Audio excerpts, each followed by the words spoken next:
আসসালামু আলাইকুম রহমতুল্লাহি ওয়া বারাকাতুহু।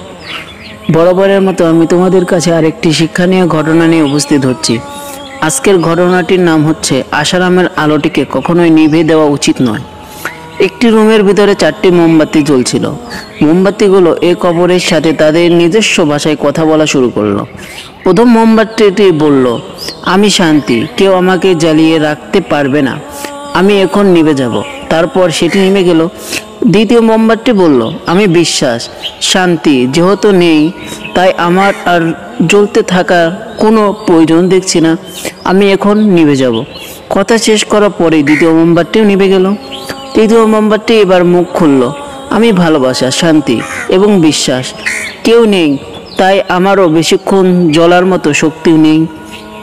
মানুষেরা আমাকে গুরুত্ব না দিয়ে এক পাশে সরিয়ে রাখে।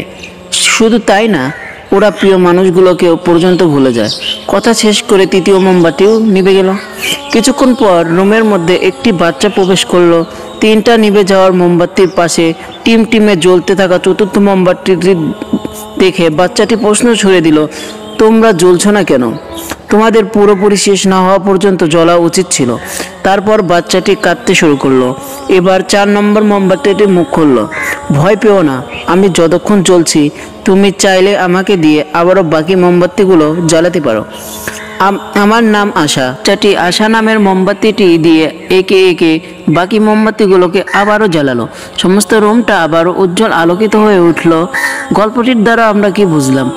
কিন্তু হাজারো হতাশা, দুঃখ আর সমস্যা অন্ধকারে ডুবে গিয়েও আশা নামের আলোটিকে কখনোই নিভে দেওয়া উচিত নয়।